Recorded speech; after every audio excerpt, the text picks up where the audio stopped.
Hi, welcome now to the third part of this tutorial, which will be on lower bounds for hypothesis testing. In case you have lost track, we are still on the tutorial on lower bounds for statistical inference in distributed and constrained settings. The first part was given by Clemo, where he set the stage for the general tutorial and all the general framework. The second part was given by Jaydev, who covered lower bounds for estimation problems. And in the third part now, I'll cover lower bounds for hypothesis testing problems. I'm Himanshu Tyagi. I'm at the Indian Institute of Science. So let us begin. We will look at different hypothesis testing problems, some very basic ones. And the goal will be to derive lower bounds on sample complexity required to solve those problems under information constraints. So the first problem we will look at is the so-called identity testing problem.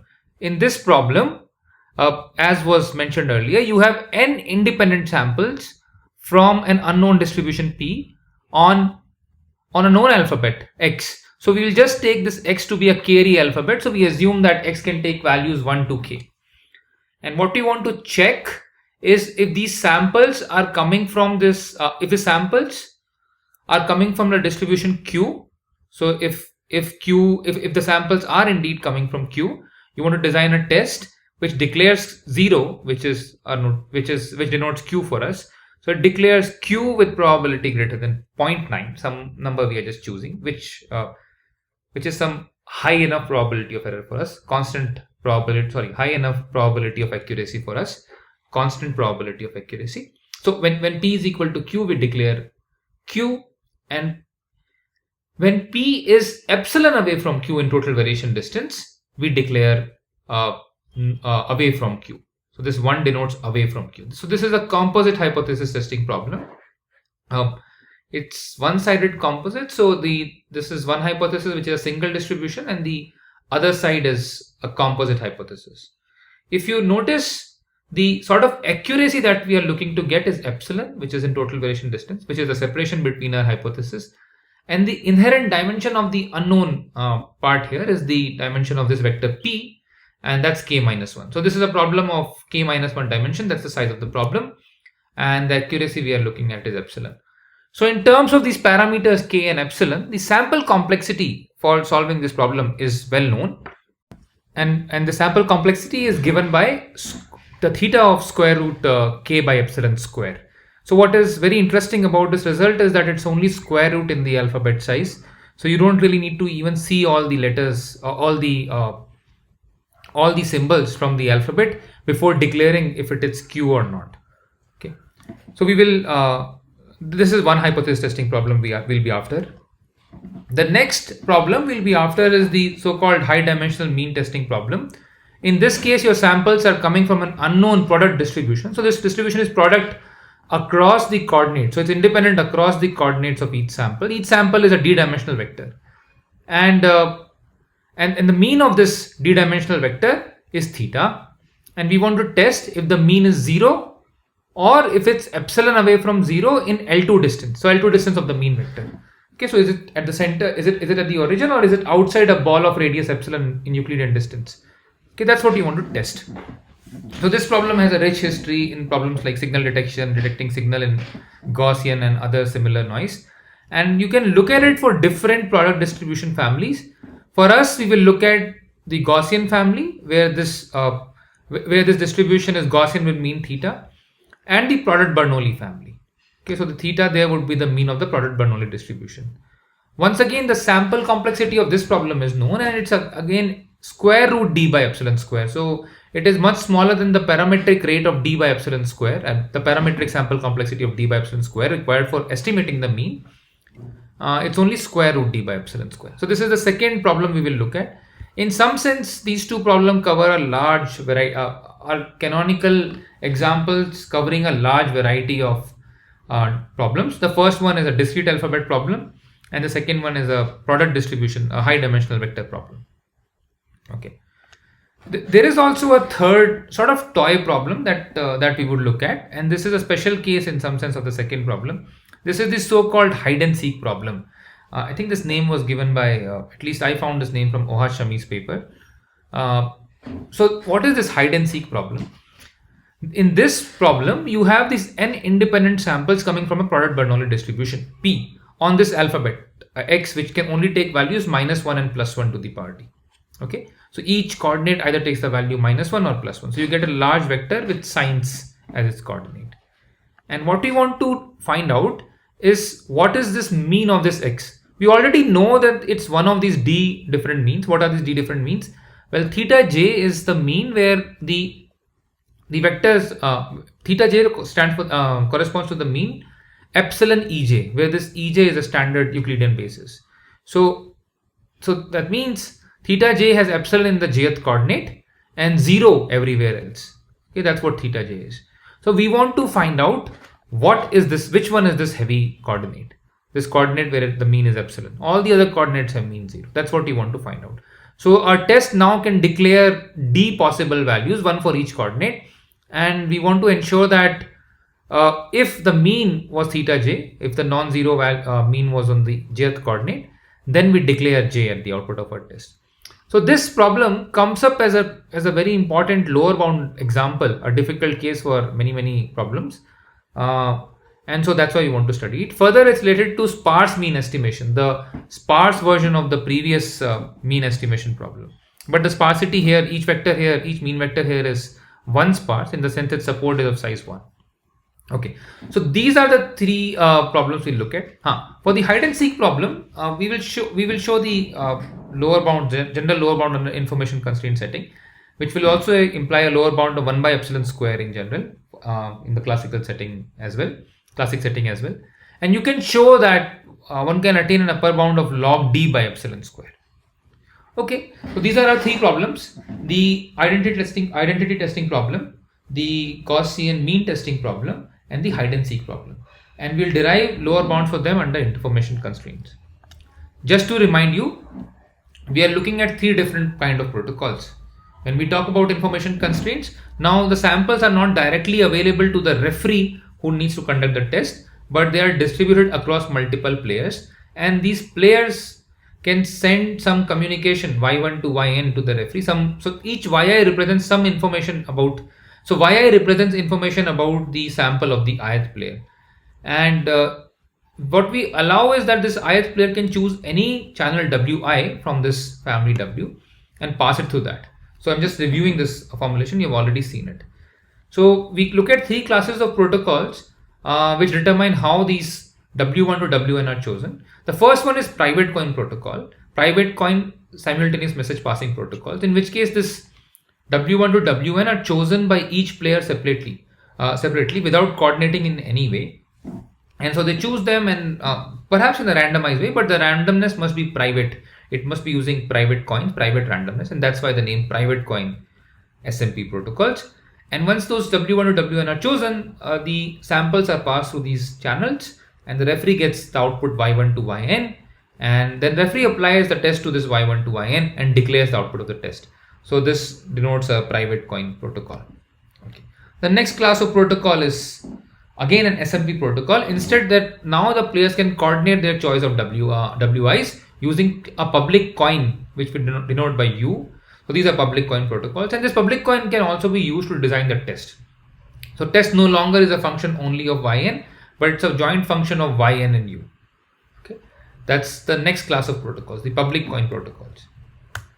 Okay, and finally we look at these interactive protocols, specifically sequentially interactive protocols, where the choice of the channel of ith player can depend on all the messages received from the first i-1 player. In addition, we also allow a public coin u, which is shared by all the players. Okay, these are what we'll call sequentially interactive protocols, interactive protocols for short. In this part, we will not look at blackboard protocols, which Clément had described in the beginning, where you allow multiple rounds of interaction between the players. All right, so that was about protocols.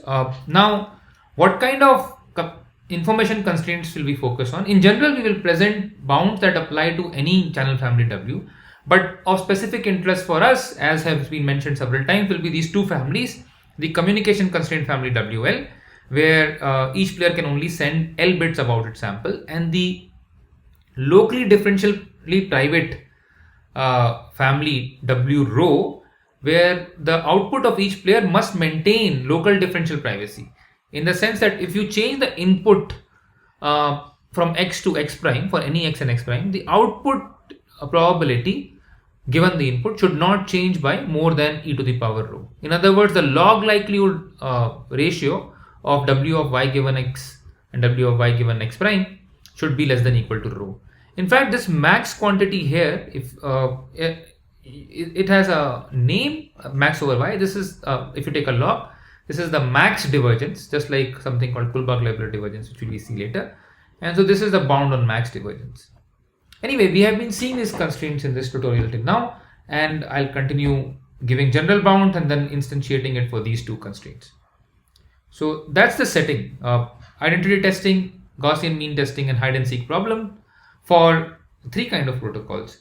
Private coin SMP protocols, public coin SMP protocols, and sequentially interactive protocols.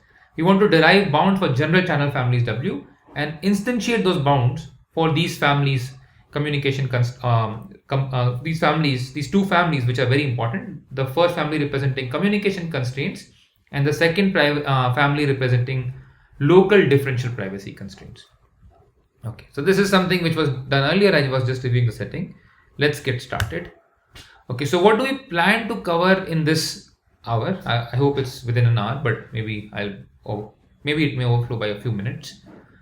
So we plan to cover three things. Okay, first we will present this bound, which we call the decoupled chi-square contraction bound.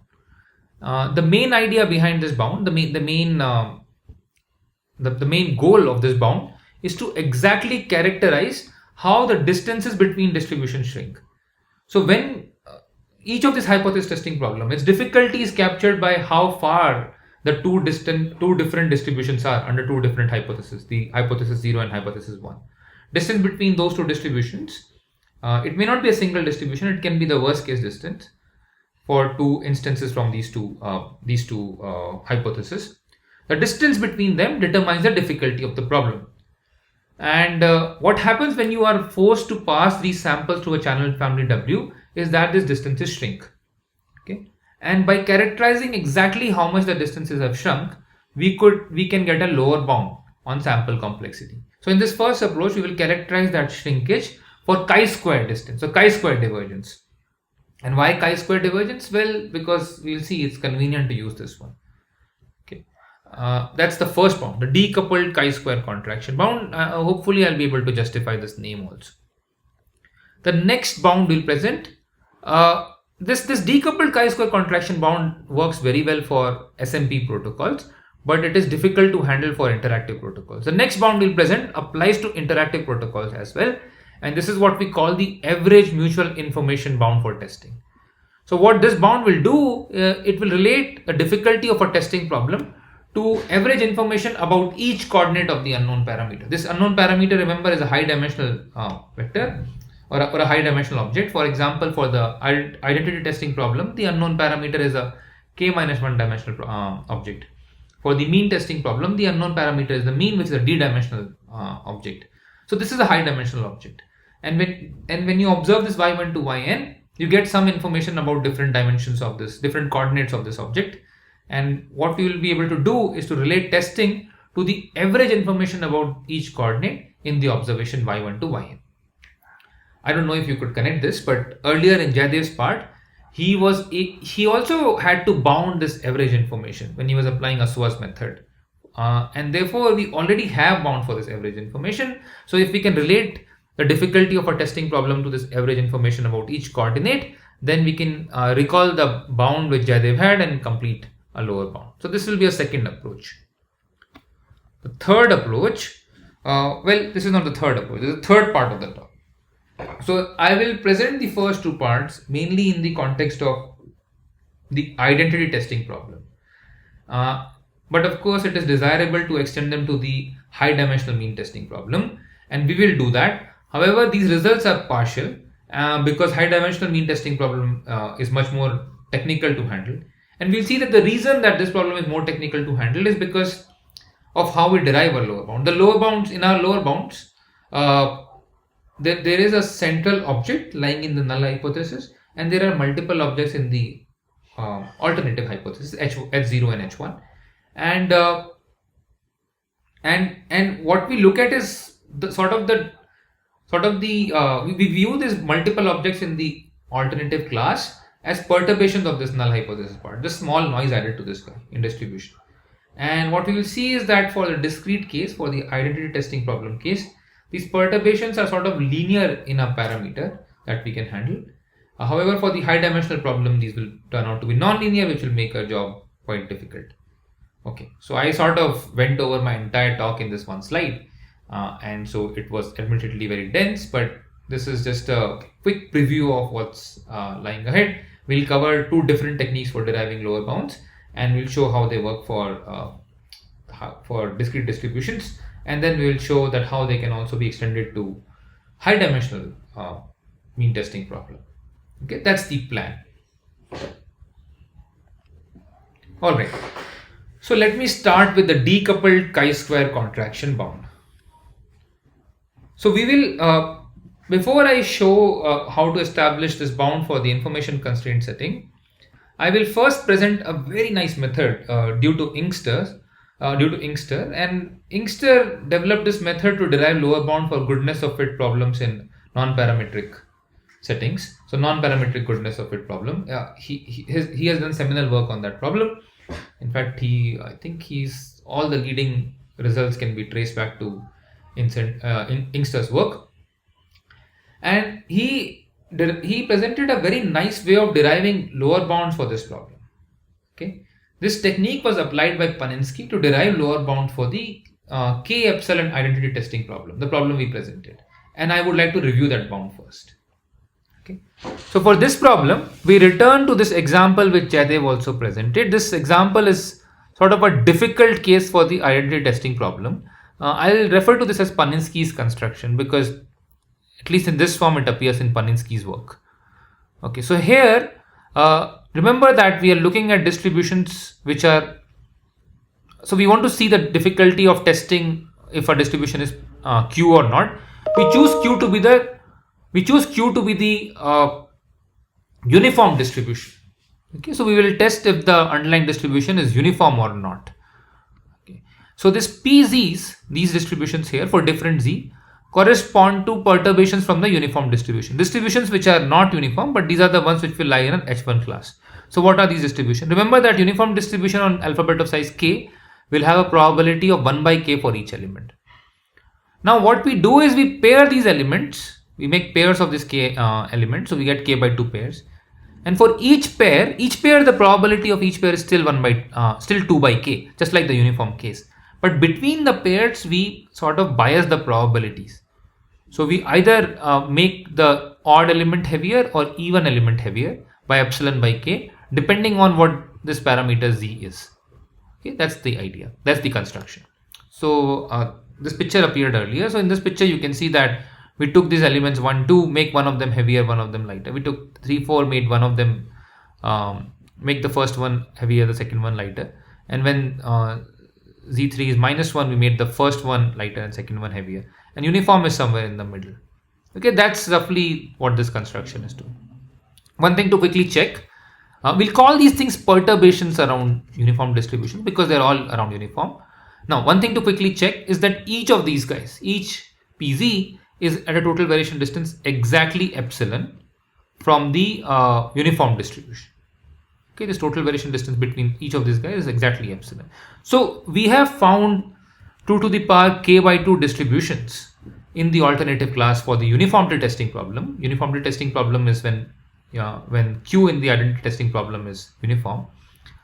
So for the uniformity testing problem, we have found 2 to the power epsilon by 2, 2 to the power K by 2 elements in the alternative class, and we want to compare if these guys, if the samples are coming from any one of these guys or the uniform distribution. That's the difficult example we are looking at. What we want to show is that the difficulty of this problem actually determines the difficulty of identity testing. All right, so the stage is set. This is the difficult problem we are looking at, and the first observation we make, and this is something standard and can be easily verified, is that if you look at the Bayesian probability of error, that is the average probability of error, when both hypotheses come with equal prior. For testing P versus Q, so we have under hypothesis 0 a distribution P and some distribution Q under H1, then the Bayesian probability of error is given by half into 1 minus total variation distance. And therefore, if a test can distinguish whether samples are coming from P or Q, then the total variation distance must be a constant. Okay, by distinguish, here I mean that if it can distinguish with both probability of error under H0 and H1 greater than less than let's say some constant, then total variation distance must be at least constant. So throughout in the lower bound, our goal will be to check what will it take, how many samples will it take to get total variation distance to be a constant. Okay, that just comes from this formula. Okay, next, for us, the hypothesis testing problem we are looking at is to distinguish uniform from things which are away from uniform. In our construction here, every member PZ is actually at a distance epsilon away from uniform, and therefore any identity test, any uniformity test can distinguish this PZN from UN for every Z. So by that I mean that it will have a probability of error less than constant for under UN as well as under this PZN for every Z. And then you can convince yourself that if it can distinguish these two things for every Z, then it can also distinguish the average value of this guy. This expectation is over the Z, taken for us uniformly over this set. So it can distinguish this guy from UN. So that is some very simple observation. But what this observation tells you is that therefore, if a test works, then the distance between this distribution, the expected distribution, and UN must be constant. Now note that this distribution itself is a mixture distribution. It's not an independent distribution. Given Z, these are all independent distribution, product distributions. But when you take average over Z, it's a mixture of independent distributions. And the question now we want to address is, what is the least n needed to get this total variation distance to be a constant? If we can get a lower bound for that n, that will be the lower bound for sample complexity of uniformity testing, which is identity testing for uniform distribution. Okay, so that's the goal, to find out this least n needed to get this total variation distance to be a constant. This is called Lacam's two-point method. Whatever I've covered here is Lacam's two-point method is a slightly more general term, but this is one instantiation of Lacam's two-point method. Alright, just to illustrate the point here, one of the main observations in Inkster's method applied to this identity testing problem is that this mixture is actually much closer to UN than any individual PZN. So in this picture, this uniform distribution is the one we had, and we constructed all these 2 to the power k by 2 perturbations. Each corresponds to one PZ. They're all a total variation distance epsilon from U. Now, when you take n IID samples from these distributions, these distances will grow. So how fast do they grow? One can show using Pinsker's inequality that they grow at the rate of square root n. This is something I'm not showing, but it can be shown that each distance grows like square root n. So each of these guys is at a distance square root n from this center distribution. Okay, because the actual distribution was at a distance epsilon, and now you are at a distance square root n from this distribution. However, we will show that this mixture distribution, which is here, is actually much closer. It's at a distance n epsilon square by root k, and we will see that this is actually smaller than the square root n epsilon for the regime that we are interested in. The lower bound we are looking for, remember, is n is more than square root k by epsilon square. In that regime, this is much smaller than this guy. So the key point we will try to prove is that this mixture is much closer to UN than any of the individual guys. So how do we show this? So this is what we will do. This is what Inkster's method does. So first trick is not a trick. This is some first convenient thing, is to switch to chi-square divergence. Remember, we want a lower bound on total variation distance, but we switch to a different distance, this chi-square divergence. So we have already seen the definition of chi-square divergence between P and Q. It's given by Px minus Qx square by Qx summed over all x. But I'll express it in two different ways. I'll call this normalized distance Px minus Qx by Qx. I'll denote this by delta x. It's the normalized change around the reference distribution Qx. And you can verify that this chi-square distance is actually expected value of delta square under Q. So this delta is a random variable because it's a function of x. Take its square, it's a normalized change, and its expected value is what chi-square divergence is. Alternatively, you can verify that this chi-square divergence is also the expected value of 1 plus delta square minus 1. This 1 plus delta square, by the way, is just the ratio px by qx. Okay, that's what 1 plus delta is. You can check it from here. Okay. So we have two different formula for chi-square divergence. One is expected value of delta square. One is expected value of 1 plus delta square minus 1. This one will be more handy for our method. Another quick observation to make is that the total variation distance can actually be expressed as expected value of mod of delta, and therefore by Cauchy-Schwarz inequality this is less than equal to square root of chi-square divergence. So total variation distance can be bounded by square root of chi-square divergence, and that's the first step. So we'll switch to chi-square divergence. We'll soon find out why. So we want to bound the chi-square divergence between this mixture and uniform distribution. Bound it from above. How do we bound it? The main observation in Youngster's trick is that this quantity, the mixture, the distance between these two guys, depends on the zi's, and the coordinates of zi's are uncorrelated. So some of the terms in this distance can be cancelled by using the fact that the coordinates, some of the contributions from different coordinates can be cancelled by observing that these coordinates of zi's are uncorrelated. Okay, and that's roughly what we can call Youngster's trick, like the Youngster trick for us. Okay, and yeah, so this is the high level idea, but let's try to do this, and that will take some calculations, some very nice calculations, but they will look a little bit ugly. So here are the details. Let me try to convince you that actually these calculations are not ugly, they're quite beautiful. So let delta zn denote the normalized difference from pzn to un.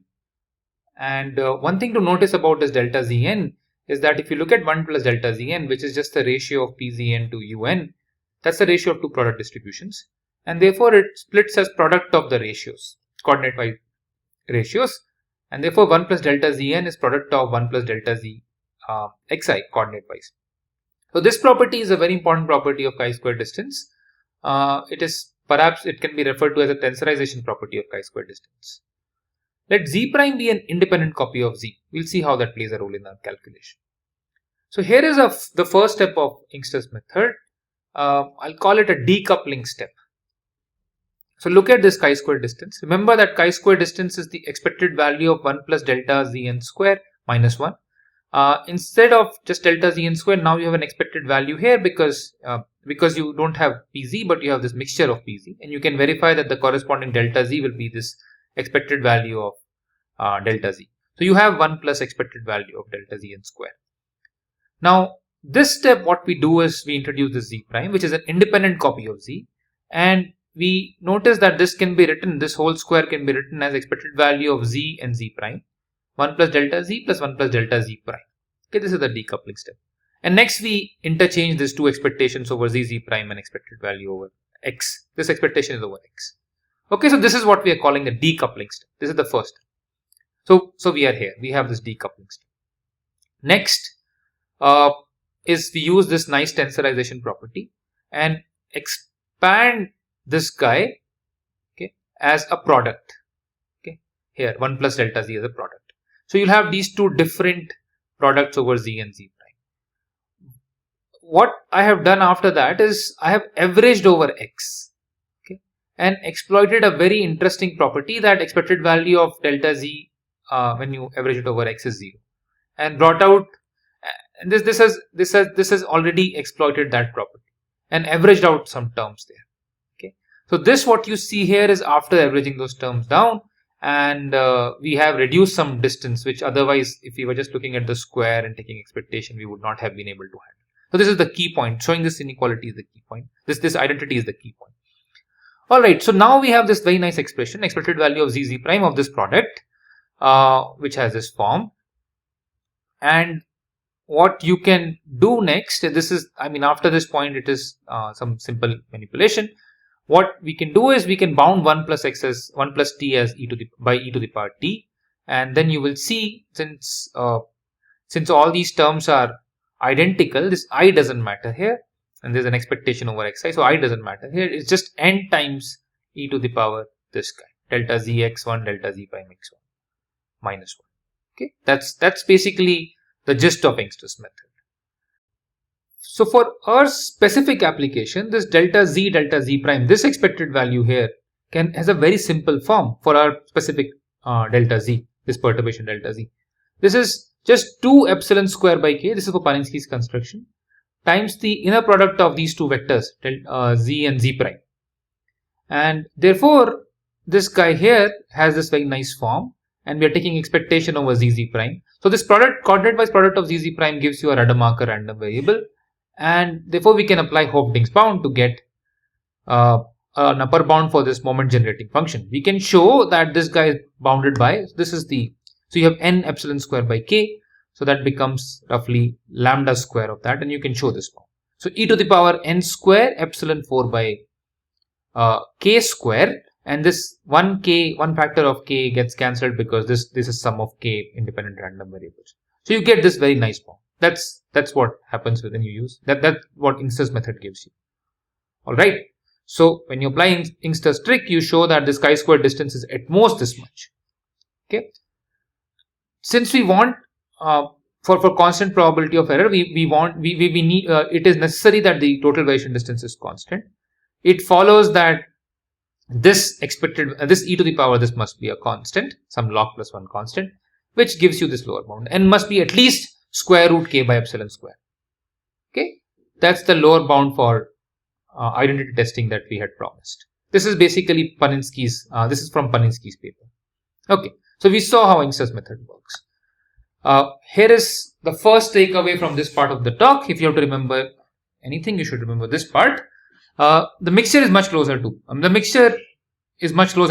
than any of the individual pz, and it is actually closer from our calculation by this factor of square root n epsilon by root k, which is smaller than 1 when n is smaller than k by epsilon square, which is the setting of interest for us. Remember, we are only trying to show a square root k by epsilon square lower bound here.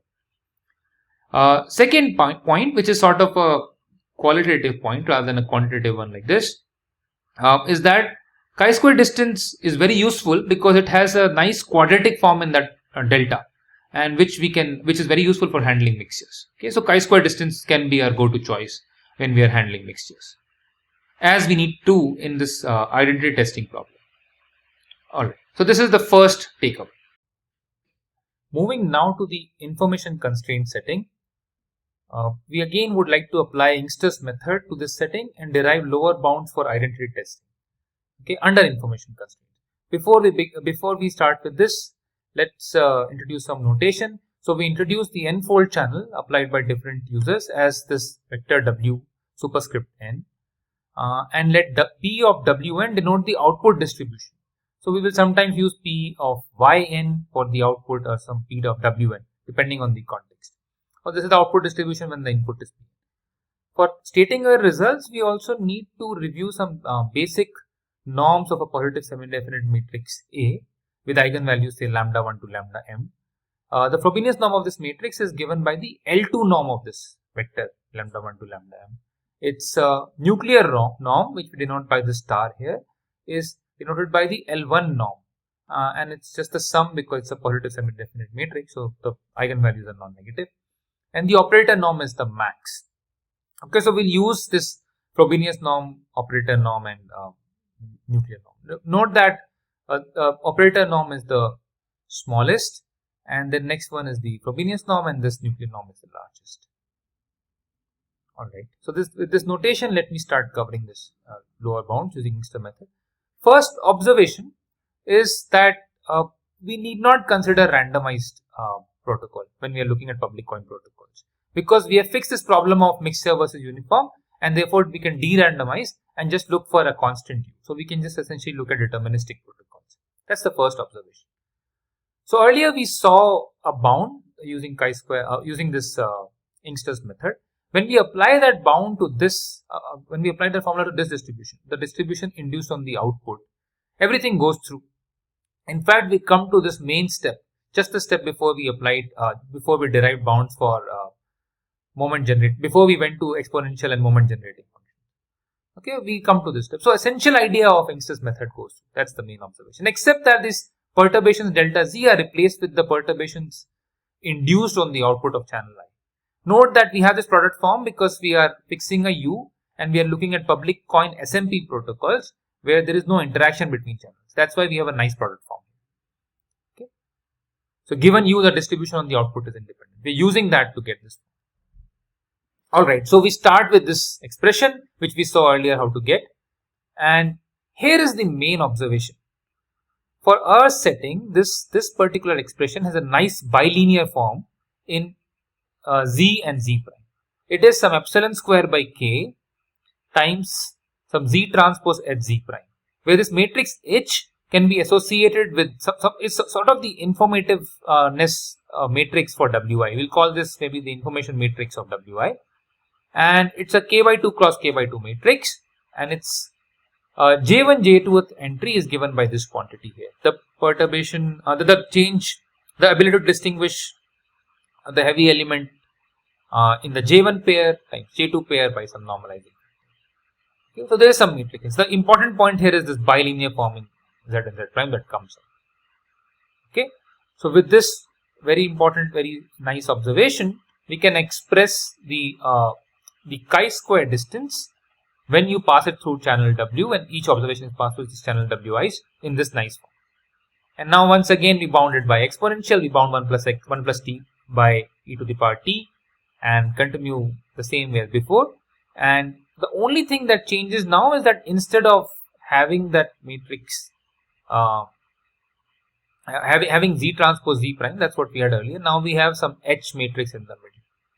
And so this moment generating function, actually this form itself corresponds to what is called Rademacher chaos, and you can bound moment generating function of this Rademacher chaos, and there is some bound you can find, and it's calling it a decoupling bound. This is because this idea of replacing a single random variable Z with its independent copy Z prime is sometimes called decoupling. So we get this, we can get a moment generating function bound for this. Turns out that moment generating function, if you think of this as lambda, it's like a sub-Gaussian bound, is lambda square times the Frobenius norm of this matrix, okay, which comes out. So this Frobenius norm comes out. Okay. So this is the conclusion, that this chi-square distance, so we'll get e to the power lambda square times Frobenius norm minus 1, and which is roughly bounded by this guy. So the chi-square distance is roughly this guy, and now this matrix H bar is the average of these matrices H corresponding to different Wi's, and which we are free to select. And the worst case bound, the best case scenario for the algorithm is when this is maximized. Okay. So we maximize over W. That's the bound. Chi-square distance is at most n square epsilon 4 by k square times this norm. Alright, which so chi-square distance must be constant for us to be able to solve this problem, and that gives us a lower bound on n of square root k by epsilon square as before, and an additional factor of square root k by max over Frobenius. So this is the change, multiplicative change in the sample complexity because of information constraint. So this is what we can think of the chi-square contraction, the distance in chi-square distance due to information constraints. Alright. So the first bound we derived was for public coin protocols. And now what we will notice is something very interesting, that this bound can be improved for private coin protocols. Note that the first step for a public coin protocol bound was to de-randomize. Perhaps a better bound can be obtained if we minimize over the choice of these difficult cases first before we de-randomize. But one can imagine that this approach cannot work for public coin protocols. Not only, I mean, you can verify that technically it won't work, but also heuristically, essentially these public coins, the shared randomness allow the protocol to somewhat align itself to a difficult case. Okay, the protocol can choose the channels to somewhat be aligned to the difficult case. So formally, the choice of channels can depend on the difficult case. However, this will be ruled out for private coin protocols, and that's why this improvement can be obtained for private coin protocols. So formally, what we do is, instead of choosing this Z to be Rademacher, we'll choose it later. So this is like choosing the difficult case later depending on what the protocol is.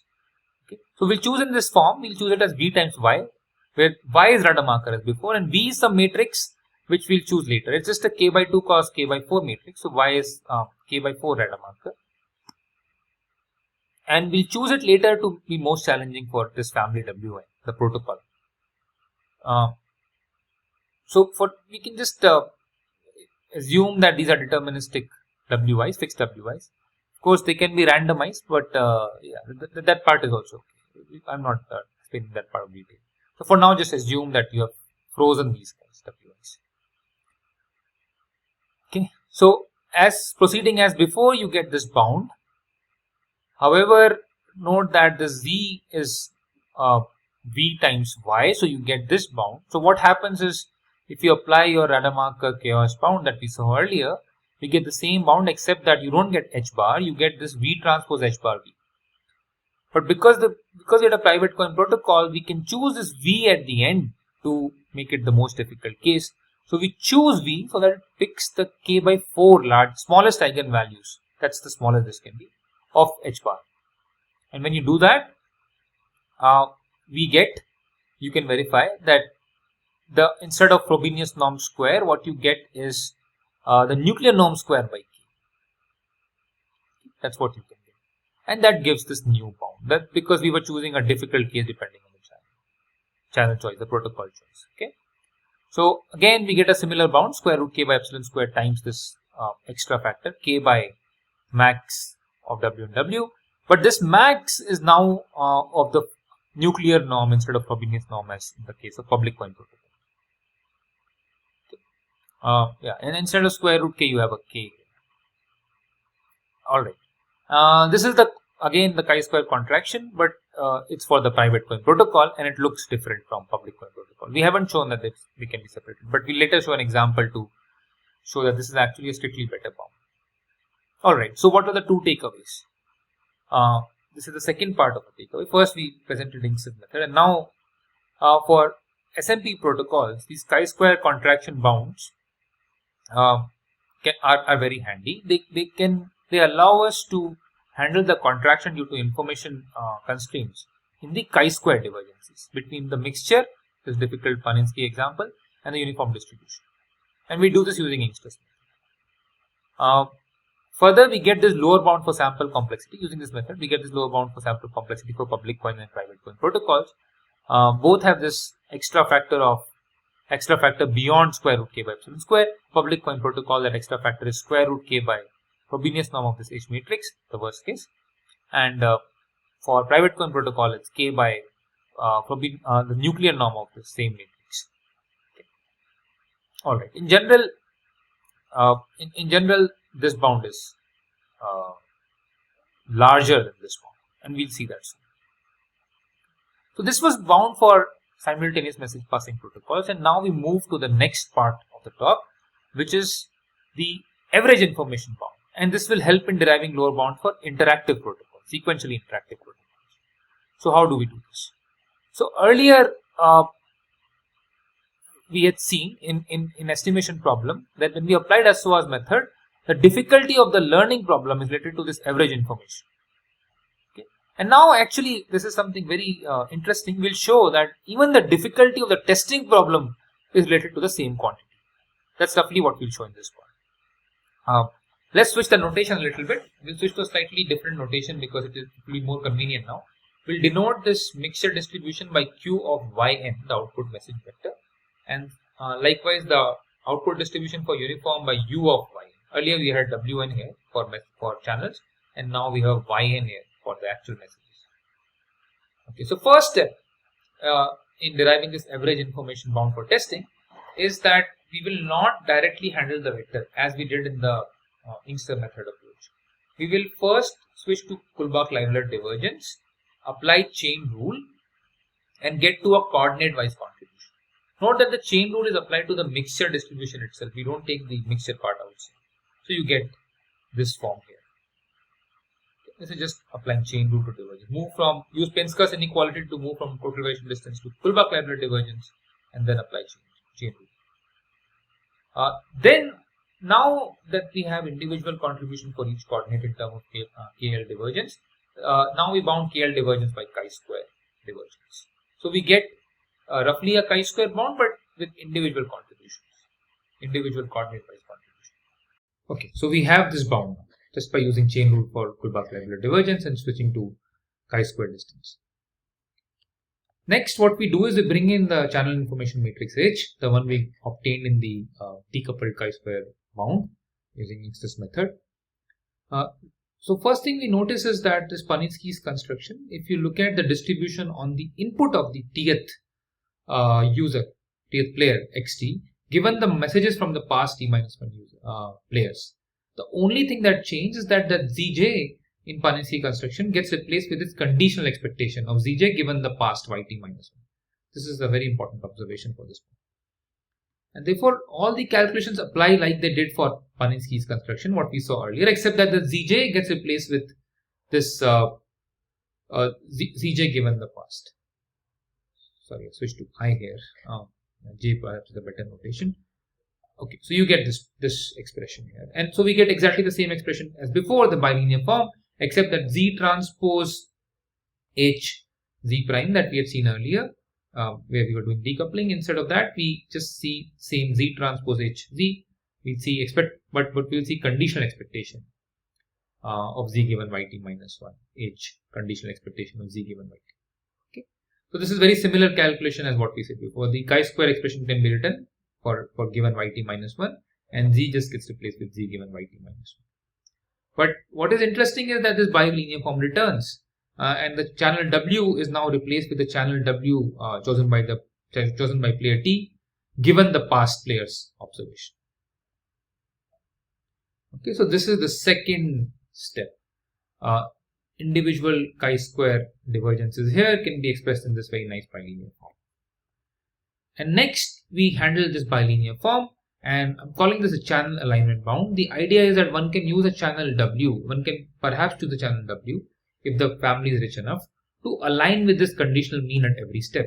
And you can only do it when you have adaptivity or interaction available. And therefore, the best you can do is to get the operator norm bound. This is a vector V transpose some matrix H times V is at most the operator norm of the matrix times the L2 norm square of the vector. And therefore, the best case scenario, the largest you can make this guy is when you align W with this vector at each time, and that will give you max over W over your family of the operator norm of HW times this L2 norm of the conditional. Okay, this is what I'm calling the channel alignment bound step. Okay, and so finally we have all the steps ready, and we can now derive our information average information bound for testing. Okay, so till now, if you combine everything we have seen, we get this times epsilon square by k times this max operator norm times this sum of expected L2 norms of the conditional mean vectors for Z. Here is an interesting observation. If you have a plus minus 1 valued random variable V, its expected value is exactly 2 times its bias. Okay, and then if you denote by U or Rademacher random variable, then by Pinsker's inequality, 1 minus the entropy of V, which is just the divergence between PV and PU, actually exceeds this expected value of V square times some constant. For us, we will apply this observation with the conditional expectation of Z given yt-1 in role of with Z in role of V, and the distribution is this conditional distribution. Therefore, this conditional mean squares that we see here can be related to 1 minus the entropy. Note that the expected value of Z of Z when you take expectation even over yt-1 is just 1. Okay, because these are just these are unbiased when you take expectation over yt-1. Combining these observations, we can see a mutual information term appearing here, and so this expected L2 norm square is equal to, if we break it into individual components, now individual Zi is like this binary vector, binary random variable, plus minus 1 valued random variable V. We apply this observation, use Pinsker's inequality to get 1 minus the conditional expectation of Zi given yt-1, and the expectation over yt-1 remains outside. That expectation, when you take that expectation here, that just becomes conditional entropy, and the first term is just the entropy of Zi. So you get entropy minus conditional entropy, which is exactly what mutual information is.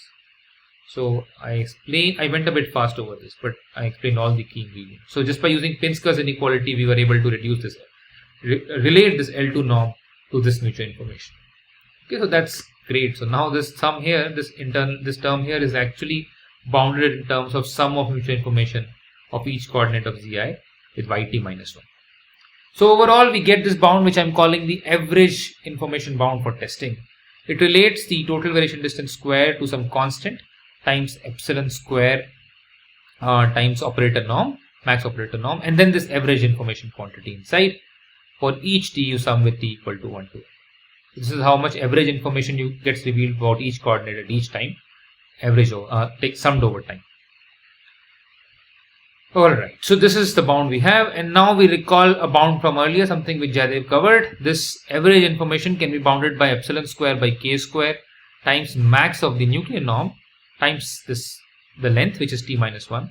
So when you sum from t equal to 1 to n, you get, so this is t minus 1 summed from t equal to 1 to n. So what you get is epsilon square times epsilon square by k square, that's epsilon 4 by k square. This sum becomes n square. And you have this operator norm and you have this nuclear norm, right? And then since we need that this total variation distance is the constant for any test to work, therefore n must exceed k by epsilon square times square root of these two norms. Alright, this is the consequence of this average information bound that we started with. Alright, so this concludes, not completely conclude, but here is the main takeaway from this part. So here are all our chi-square contraction bounds, one coming from this average information bound and the original one summarized. For brevity, we'll denote by norm of this family the max norm of H matrix over individual members of the channel family. So with this abbreviation, if you look at identity testing problem, the classic bound is square root k by epsilon square. Now when you have private coin SMP protocols, what we saw using Inkster's method is that you have an extra blow up of k by nuclear norm, worst case nuclear norm. For public coin protocol, this blow up is square root k by Frobenius norm. And what we just saw is that for sequentially interactive protocol, the blow up is square root k by operator norm times this. One can show that there is that this bound can only be greater than this bound, and then they can only be greater than this bound. Few comments. For the sequentially interactive part, this lower bound, this can be improved. This last channel alignment part that we had, that can be improved if our channel family is not rich enough. Okay, but the same general recipe applies. Second comment is that, in fact, if you design your channel family in a careful way, you can come up with an example where interaction helps. So there is a channel family where interaction helps for testing. Interaction strictly helps for testing. Okay, over a public coin protocol. So we have earlier seen we haven't shown it, but we'll soon see a separation between public and private coin, and now I'm claiming that there is also a separation between sequentially interactive and public coin. So we have shown both these separations in both these boundaries. Okay, so that's the summary. Now let's apply these general bounds for our families of interest. So we had this communication constraint family WL. One can verify, and these are not completely straightforward calculation, but not very complicated, that the Frobenius norm for this family, the max Frobenius norm, is square root 2L. The max nuclear norm is 2 to the power L, and the operator norm is a constant, at most a constant 2. In fact, for any family, the operator norm is at most a constant 2. If you substitute these bounds, we get these three bounds. And what this shows is that under communication constraint identity testing, private coin protocols are strictly weaker than public coin protocols. In fact, we can show that these bounds are tight. We can come up with protocols which match these bounds. Clemo will quickly review those protocols in the fourth part of the tutorial. Furthermore, the bounds that we have for public coin and interactive protocols match. In fact, what this will show you together with the upper bound is that interaction doesn't help for communication constraints. Moving to local differential privacy constraint, once again we can show that we can find bounds for all these three norms, and it turns out they're all the same. They're all order rho square, and therefore you get bounds. You can get specific bounds for identity testing under privacy constraints. And the conclusion is exactly the same as communication constraints. Public coin protocols are strictly better than private coin protocols, but interaction doesn't help. Once again, these three bounds will be seen to be tight. Okay. So yeah, so this concludes the second part. These bounds will be seen to be tight, and interaction doesn't help, but public coin does. Public coins do. Okay, these are the main observations. Okay, so this brings us to the last part of section of this part of the tutorial, where we will discuss high dimensional mean testing. Okay, earlier we were just discussing identity testing, and we will focus on just communication constraints for simplicity, although the methods can be extended to privacy constraints as well. So let us quickly recall what we saw in our general in our chi-square contraction bound for public coin SMP protocols. What we'll do now is we'll generalize these bounds. By generalize, I mean take them beyond that identity testing example that we were looking at. Let me start with a slightly different bound, which we didn't derive earlier. This is sort of the chi-square contraction bound rather than decoupled chi-square contraction bound. It's actually not so difficult to derive, okay? But we didn't see it earlier because we had derived a stronger bound, namely the chi-square contraction bound. What we do now is that in the first step itself, we take out this expected value, this average, the mixture out. And you could do it, I'm doing it in Kullback-Leibler divergence world. You can do it anywhere you want. You can do it in the chi-square distance world as well, because that's also convex in this first entry. So you can take it out. And now when you take it out, you can again use chain rule and expand this thing this way. Okay, so you can do that essentially two steps here. First, you apply chain rule. Since it's a public coin protocol and we are looking at deterministic case, we have already discussed why it's okay to de-randomize and look at deterministic protocols. You will apply chain rule, it will break into sums, and you take that summation outside. And you can bound now each term by chi-square divergence, and therefore what you get is n times max chi-square divergence. And chi-square divergence in turn can be expressed in this nice form: expected value over summation over y, expected value over x, this delta z, delta zx is as before, wy given x is a channel matrix, and this expectation here. Earlier we didn't see this form because x was corresponding to uniform distribution. Now, since in this general case we need not have a uniform distribution, it's some other probability p that we have here, and pz is the perturbation around p. This more general form appears. One important remark here is that this is not a bound only on the divergence of average to the PWN, which is the central distribution now, but to the average divergence, which in general can be larger. In fact, this average divergence quantity is what appears in Fano's method when you're deriving lower bounds for multiple hypothesis testing problems. If you recall, that hide and seek problem, which we'll come to soon, is a multiple hypothesis testing problem, and we can derive its bound using Fano's method. So we need to actually handle this quantity for deriving a lower bound for hide and seek problem. We are using hide and seek problem only as an illustrative example here.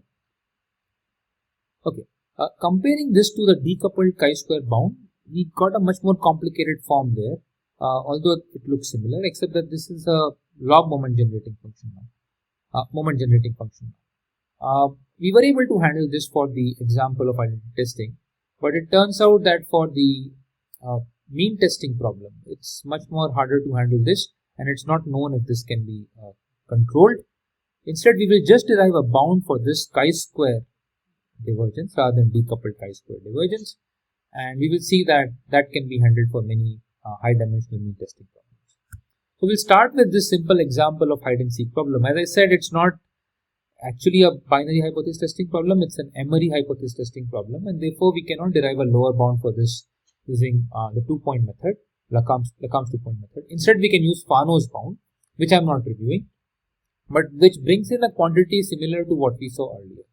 So now we can choose, we will choose the distribution P to be the product Bernoulli distribution with mean 0. You may be wondering where is this P coming from? This is coming from a slightly different point of view. This comes from Fano's method.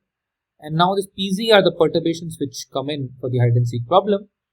They're all around P, and where PZ corresponds to a product Bernoulli distribution with mean epsilon times EZ. This EZ is a standard Euclidean basis for coordinate, the zth standard Euclidean basis element.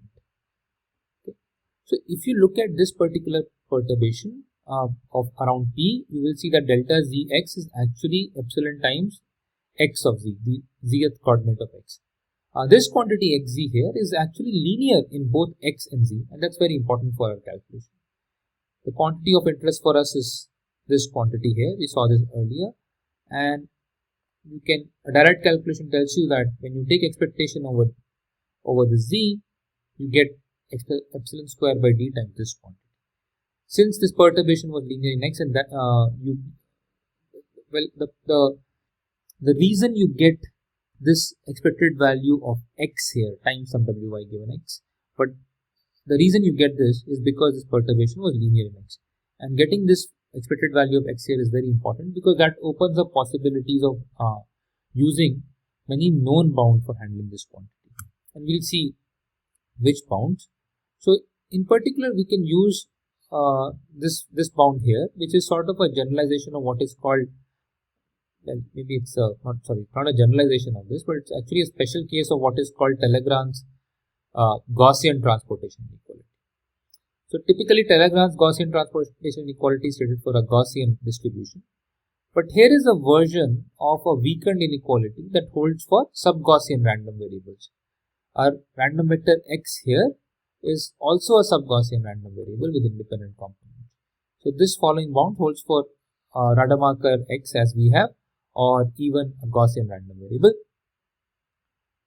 So consider such a random variable x, which is, let's say, Rademacher with mean 0, each coordinate mean 0, or Gaussian, and let a be a function from x to 0, 1. Then the expected value of x times ax square divided by expected value of ax square can be bounded by 2 times the expected value of ax by expected value of ax log of this. So what's happening here? One way to read this inequality is you can view this numerator as expected value of x square, but not under the original measure, but under the a sort of tilted measure, where the probability of each realization of x is weighed by this ax by expected value of ax. So under this new measure, if you look at the second moment of the random variable x, that's bounded by 2 times expected value of the tilting log of that tilting. A proof uses what is called Gibbs variational formula and somehow uses this additivity of divergence. It's actually a very elegant proof, and means all these inequalities have a very elegant proof. It's a very elegant recipe to say. And when we apply now this bound to our quantity here with wy given x in role of ax, what we see is that this extra quantity here, so we have epsilon square by 2, we had the factor of n from before, but this quantity, this summation here, turns out that this gets bounded by entropy of expected value of w given x. So this is some average channel, but since each of these channels has only L bit output, this average channel also has L bit output, and therefore the entropy can be bounded by L. So this gives a bound on this divergence between expected distance to this quantity, expected distribution to this rental distribution.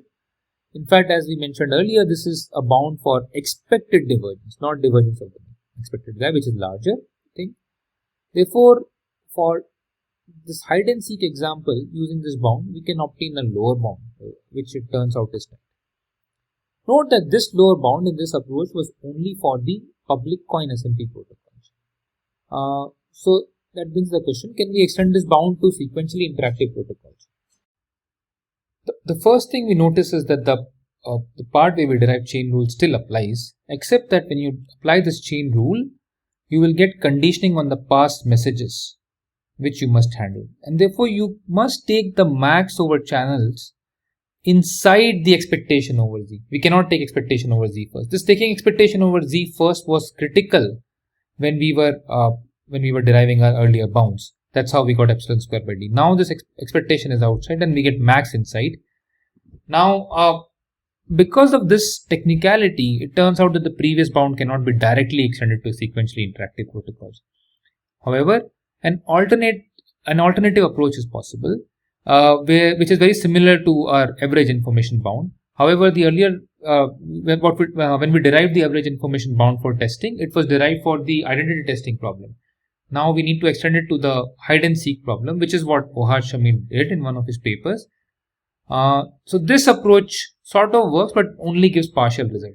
In general, a tight bound for the hide and seek problem under interactive communication protocols is open.